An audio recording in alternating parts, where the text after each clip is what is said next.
pessoas e outras entidades. Sejam muito bem-vindas ao Pode Ter Medo, o podcast em que eu compartilho as histórias de terror que eu adoro.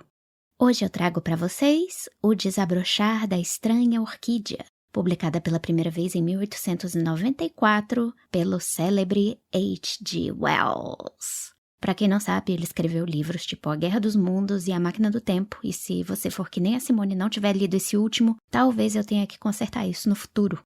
O Wells tinha uma vibe bem além da imaginação e gostava de fazer comentários políticos nas histórias dele, então se você curte crítica social foda com ficção científica, ele é o cara para você.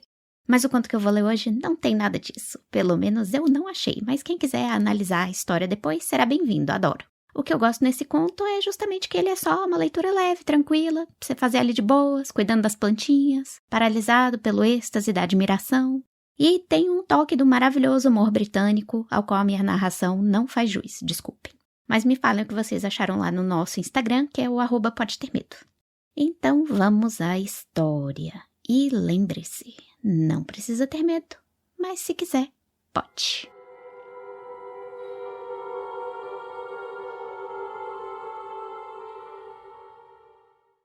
O Desabrochar da Estranha Orquídea. A compra de orquídeas sempre traz consigo um certo sabor especulativo. Você tem diante dos olhos um pedaço amarfanhado de tecido vegetal marrom e para todo o resto precisa confiar apenas no seu discernimento, ou no leiloeiro, ou em sua própria sorte, conforme lhe parecer mais adequado. A planta pode estar agonizante ou morta, mas também pode ter sido uma compra valiosa por um preço justo, ou, quem sabe, pois isso tem acontecido o tempo todo, comece a desabrochar ali, diante dos olhos deliciados do feliz comprador, dia após dia, alguma nova variedade, alguma rara preciosidade, uma estranha torção no labelo, ou uma coloração mais sutil, ou um mimetismo inesperado. Orgulho, beleza e lucro florescem juntos num delicado talo verde, e quem sabe até mesmo a imortalidade. Porque o novo milagre da natureza pode necessitar de um nome específico, e que nome mais conveniente que o do seu descobridor? John Smithia. Ora, há nomes piores. Talvez fosse a esperança de uma extraordinária descoberta desse tipo que fazia de Winter Wedderburn um frequentador habitual desses leilões. Essa esperança e também talvez o fato de que ele não tinha nenhuma outra coisa minimamente interessante para fazer neste mundo. Era um homem tímido, solitário, desprovido de talentos. Dispunha de uma renda apenas suficiente para não permitir que passasse necessidades, e faltava-lhe a energia necessária para ir em busca de um trabalho mais exigente. Poderia ter sido um colecionador de selos ou de moedas, ou poderia ter traduzido Horácio, ou encadernado livros, ou inventado novas espécies de diatomáceas. Acontece, no entanto, que ele cultivava orquídeas, e era proprietário de uma estufa pequena e ambiciosa.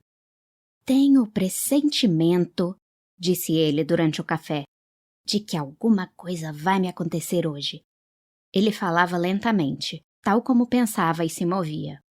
Oh, não diga isso, disse sua governanta, que era também sua prima distante, porque acontecer alguma coisa era para ela um eufemismo que tinha apenas um significado. Você não me entendeu. Não quero dizer nada desagradável, embora eu não faça ideia do que possa ser. Hoje, prosseguiu ele, o Peters vai pôr à venda uma coleção de plantas das ilhas Andamã e da Índia. Vou até lá para ver o que eles têm. Pode acontecer que eu compre algo interessante sem perceber. Pode muito bem ser isto. Ele estendeu a xícara para servir-se de café pela segunda vez. São essas coisas que aquele pobre rapaz colecionava? Aquele de quem você me falou outro dia? Perguntou a prima, enquanto enchia a sua xícara. Sim, disse ele, contemplando meditativo uma fatia de torrada. E depois de algum tempo comentou, como que pensando em voz alta. Nunca acontece nada comigo. Fico pensando por quê. Acontecem coisas com todo mundo. Veja Harvey. Só na semana passada, na segunda-feira ele achou na calçada 6 pence. Na quarta-feira, suas crianças adoeceram. Na sexta, seu primo chegou da Austrália. E no sábado quebrou o tornozelo. Que turbilhão de emoções! Comparando comigo. Pois eu creio que passaria muito bem sem essas emoções todas, disse a governanta. Não pode lhe fazer bem. Imagino que é algo que gera problemas. Mesmo assim, você sabe, nada me acontece. Quando eu era menino, nunca sofri um acidente sequer. Quando cresci, nunca cheguei a me apaixonar. Não me casei. Imagino como deve ser quando alguma coisa nos acontece. Alguma coisa extraordinária. Aquele colecionador de orquídeas tinha apenas 36 anos, 20 anos mais novo do que eu quando morreu. Tinha sido casado 2 vezes e divorciou-se uma. Teve malária 4 vezes e uma vez quebrou a coxa. Matou um homem, um malaio, e foi ferido por um dardo envenenado. E no fim de tudo foi morto por sanguessugas da floresta. Tudo isso deve ter lhe causado contratempos. Mas também deve ter sido muito interessante, sabe? Exceto talvez pelas sanguessugas. Tenho certeza de que não fez bem a ele, disse a dama, cheia de convicção. Talvez não. Wedderburn olhou o relógio. Passam 23 minutos das 8. Vou pegar o trem das 11h45, então tenho tempo de sobra. Acho que vestirei o meu paletó de alpaca, que é bastante quente, e meu chapéu de feltro cinzento e sapatos marrons. Suponho que... Olhou pela janela para o céu sereno e o jardim banhado de sol, e depois, com algum nervosismo, para o rosto de sua prima. Seria melhor levar um guarda-chuva, já que vai a Londres, disse ela, numa voz que não admitia recusa. Lembre-se de que tem a caminhada daqui até a estação e depois a volta. Quando ele voltou, estava bastante animado. Tinha feito uma compra. Não era sempre que costumava tomar uma decisão de maneira tão rápida, mas desta vez tinha sido assim. Estas aqui são vandas, disse. Esta é um dendróbio e estas aqui são falenopsis. Examinou afetuosamente suas aquisições enquanto tomava sopa. Estavam dispostas sobre a imaculada toalha de mesa, e ele contou toda a história à prima enquanto o jantar progredia sem muita pressa. Era seu hábito reconstituir suas idas a Londres à noite, para o entretenimento da prima e o seu próprio. Eu sabia que alguma coisa ia acontecer hoje, e veja, comprei todas estas orquídeas. Algumas delas, tenho certeza, sabe? Tenho certeza de que algumas delas devem ser extraordinárias. Não sei bem o que é, mas sinto uma certeza, como se alguém tivesse me garantido que algumas delas são fora do comum. Esta aqui, prosseguiu, apontando um rizoma encarquilhado, não foi identificada. Pode ser uma falenopse, ou talvez não. Pode ser uma nova espécie, ou até mesmo um novo gênus. E foi o último exemplar colhido pelo pobre do Batten. Não gosto da aparência dela, disse a governanta. Tem um formato tão feio. Para mim, ela mal tem algum formato. Não gosto dessas coisas estendidas para fora. Amanhã vou colocá-la num pote. Ela parece, disse a governanta, uma aranha fingindo-se de morta. Wedderburn sorriu e examinou a muda de orquídea, inclinando a cabeça para um lado. Bem, é verdade que não é um objeto muito bonito, disse. Mas nunca se deve julgar essas coisas pela aparência que tem quando estão secas. Ela pode vir a se tornar uma linda orquídea, sem dúvida. Puxa, amanhã vou estar muito ocupado. Hoje à noite verei exatamente o que preciso fazer com todas essas coisas, e amanhã, mãos à obra. Depois de uma pausa, ele recomeçou. Encontraram o pobre Batten morto ou moribundo dentro de um mangue pantanoso, não lembro exatamente qual, com uma destas orquídeas esmagadas sob o corpo. Ele já vinha adoentado havia alguns dias, com uma dessas febres nativas, e suponho que deve ter desmaiado. Esses mangues têm exalações muito doentias. E as sanguessugas do pântano, pelo que dizem, drenaram até a última gota que tinha nas veias. Ele deu a vida para conseguir uma planta, e talvez seja justamente esta. Nem por isso a vejo com bons olhos. Os homens devem lutar, mesmo que as mulheres chorem, respondeu Wedderburn com profunda gravidade. Imagine só, morrer longe de todo o conforto, num pântano repugnante. Imagine, estar doente de febre, sem nada para tomar a não ser clorodina e quinino. Se os homens fossem deixados em paz, eles poderiam viver somente de clorodina e quinino, e tendo em volta apenas aqueles horríveis nativos. Dizem que os ilhéus de Andamã são os tipos mais repugnantes, e em todo caso dificilmente seriam bons enfermeiros não tendo recebido o treinamento adequado. E todo esse sacrifício para que o povo da Inglaterra tivesse orquídeas. Não imagino que tenha sido algo cômodo, mas alguns homens gostam desse tipo de coisa, disse Wedderburn. De qualquer modo, os nativos que o acompanhavam foram civilizados o bastante para cuidar de sua coleção até que o colega dele, um ornitologista, voltasse do interior, embora eles não soubessem a que espécie pertencia a orquídea e permitissem que ela ficasse ressequida. Isso torna as coisas mais interessantes. Torna-as mais repulsivas. Eu iria imaginar que um pouco da malária aderiu a elas. E pense só, um cadáver ficou caído em cima dessa coisa horrorosa. Não pensei nisso antes. Ora, não posso comer nem mais uma garfada do meu jantar. Posso tirá-las da mesa se quiser e colocá-las junto da janela. Posso vê-las do mesmo jeito. Nos dias seguintes, ele esteve atarefadíssimo em sua estufa quente e abafada, remexendo em carvão, pedaços de madeira, lodo e todos os demais mistérios do cultivador de orquídeas. Na sua avaliação, estava vivendo momentos muito movimentados. À noite, conversava com os amigos sobre suas novas orquídeas, e a toda hora voltava a se referir à sua expectativa de que algo estranho acontecesse. Algumas das vandas e o dendróbio morreram em suas mãos, mas depois de algum tempo, a estranha orquídea começou a dar sinais de vida.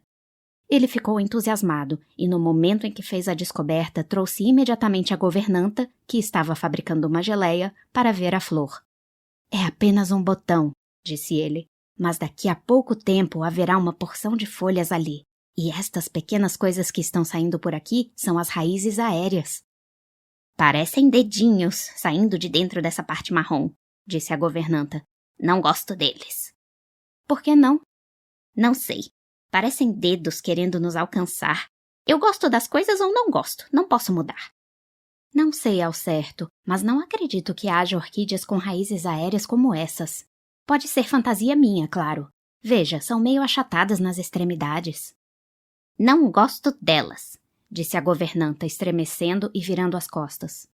Sei que é uma tolice da minha parte e lamento, principalmente porque você gosta tanto dessa coisa. Mas não paro de pensar naquele cadáver.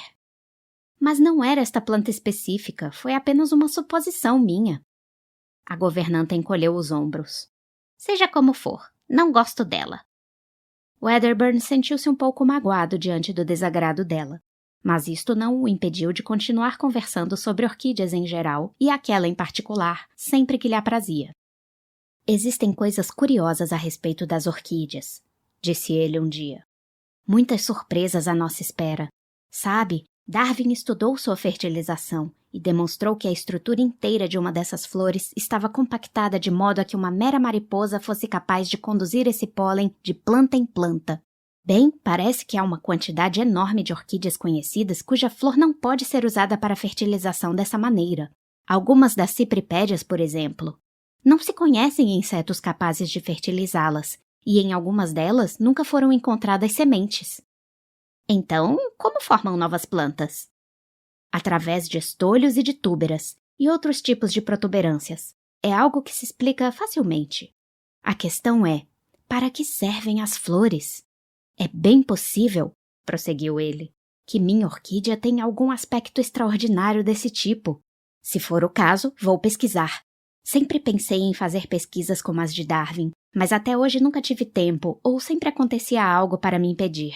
As folhas dela estão começando a se abrir agora. Gostaria que você viesse vê-las.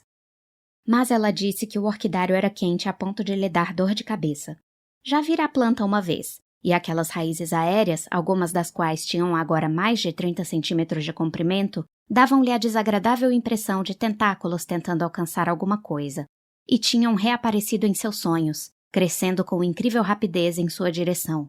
Ela tinha, portanto, afirmado com absoluta convicção que não iria olhar para aquela planta novamente, e Wedderburn teria de contemplar sozinho suas folhas. Estas eram de um formato comum, largas, com um verde profundo e luzidio, cheias de pequenas manchas e pontos em vermelho vivo na direção da base. A orquídea estava colocada numa bancada baixa, perto do termômetro, e ao seu lado tinha sido feito um arranjo, mediante o qual a água gotejava sobre canos aquecidos e umedecia o ar. Ele passava agora suas tardes regularmente meditando no próximo desabrochar daquela estranha planta. E por fim deu-se o grande acontecimento. No instante em que entrou no orquidário, ele soube que a planta tinha brotado, embora sua grande Phalaenopsis louvii ocultasse o canto onde estava sua nova favorita. Havia um odor novo no ar, um aroma rico, intensamente doce, que suplantava todos os outros no interior da estufa repleta e coberta de vapor. Wedderburn percebeu isto de imediato ao caminhar na direção da estranha orquídea. E vejam! Os longos espiques verdes exibiam agora 3 grandes florescências, das quais emanava aquele irresistível odor adocicado. Ele se deteve num êxtase de admiração. As flores eram brancas, com raias de laranja dourado sobre as pétalas. O pesado labelo se contorcia numa intrincada projeção, e nele uma tonalidade maravilhosa de roxo misturava-se ao dourado. Wedderburn percebeu de imediato que se tratava de um novo genus. E aquele perfume insuportável! Como o local estava quente! As pétalas pareceram oscilar diante de seus olhos. Tinha que verificar se a temperatura estava correta. Deu um passo na direção do termômetro. De repente, tudo parecia oscilar. Os tijolos do piso pareciam dançar para cima e para baixo. Então, as florescências brancas, as folhas verdes à sua frente, o orquidário inteiro, pareceram deslizar para um lado e depois fazer uma curva para cima. Às 4h30, sua prima preparou o chá, de acordo com o costume invariável da casa. Mas Wedderburn não veio. Está adorando aquela orquídea horrorosa, disse ela para si mesma, e esperou 10 minutos. O relógio dele deve ter parado. Vou chamá-lo. Foi direto para a estufa, e ao abrir a porta chamou-o pelo nome. Não houve resposta. Ela percebeu que o ar estava muito carregado e saturado de um perfume intenso. Então viu alguma coisa sobre os tijolos do chão, entre os canos de água aquecida. Durante 1 minuto, talvez, ela permaneceu imóvel. Ele estava caído, com o rosto para cima, ao pé da estranha orquídea. As raízes aéreas, semelhantes a tentáculos, já não oscilavam soltas no ar, mas amontoavam-se num emaranhado de cordões cinzentos, e estavam retesadas, com as extremidades coladas ao queixo, ao pescoço e às mãos do homem caído. Ela não compreendeu. E então viu que de um daqueles tentáculos exultantes sobre o rosto dele escorria uma gota de sangue. Com um grito inarticulado, ela precipitou-se e tentou arrastá-lo para longe daquelas sanguessugas. Partiu 2 dos tentáculos, e a seiva que escorreu deles era rubra. Então, o irresistível cheiro das flores começou a fazer sua cabeça girar.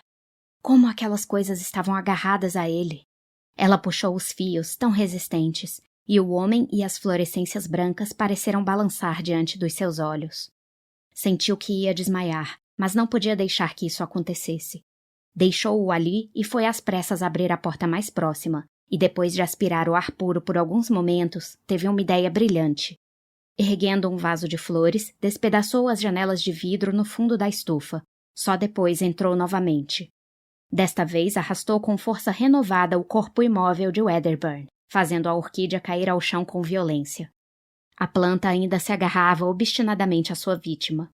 Com uma energia frenética, ela conseguiu arrastar o homem e a planta para o ar livre. Então ocorreu-lhe atacar aquelas cordas cinzentas uma por uma, e 1 minuto depois ele estava livre, e ela o arrastava para longe daquele horror. Wedderburn estava lívido e sangrava por 1 dúzia de pontos em forma de círculo. O caseiro estava chegando ao jardim, atraído pelo estardalhaço dos vidros quebrados, quando a viu emergir da porta da estufa, arrastando o corpo inanimado com as mãos tintas de sangue. Por um instante, coisas impossíveis passaram pela cabeça dele. "Traga água!" gritou ela, e o som de sua voz varreu da mente dele quaisquer suposições. Quando, com uma alacridade fora do normal, ele voltou com a água, encontrou-a chorando de excitação, com a cabeça de Wedderburn pousada no joelho, limpando o sangue de seu rosto. "O que aconteceu?" disse Wedderburn, abrindo fracamente os olhos e fechando-os de novo em seguida. "Vá dizer a Anne que venha me ajudar, e depois corra a chamar o Dr. Haydon, agora mesmo!" disse ela para o caseiro, assim que recebeu a vasilha com água, e completou, vendo que ele hesitava. "Quando voltar eu explico tudo!" Por fim, Wedderburn abriu os olhos novamente, e vendo seu olhar espantado diante da posição em que se encontrava, ela explicou. "Você desmaiou dentro da estufa." "E a orquídea?" "Depois eu lhe mostro." Wedderburn tinha perdido uma boa quantidade de sangue, mas afora isto não tinha sofrido nenhum ferimento grave. Deram-lhe conhaque misturado com um extrato de carne de corrósia e levaram-no para sua cama no andar de cima. A governanta contou sua incrível história, de modo fragmentado, ao Dr. Haydon. "Venha até o orquidário e veja", disse ela. O ar frio de fora entrava soprando pela porta escancarada, e aquele perfume doentio se dissipara quase por completo. A maior parte dos filamentos aéreos da planta já estava encarquilhada por entre as manchas escuras dos tijolos. O talo da planta tinha se partido na queda e as flores pendiam moles, com as bordas das pétalas já escurecidas. O doutor inclinou-se para examiná-la. Então viu que uma das raízes ainda se movia debilmente e hesitou. Na manhã seguinte, a estranha orquídea ainda estava lá, agora negra e putrescente. A porta batia de modo intermitente com a brisa da manhã, e toda a coleção de orquídeas de Wedderburn estava ressequida e prostrada. Mas ele em pessoa estava radiante e loquaz no andar de cima, inundado pela glória de sua estranha aventura. E este foi o Desabrochar da Estranha Orquídea. Espero que tenham gostado e até a próxima história.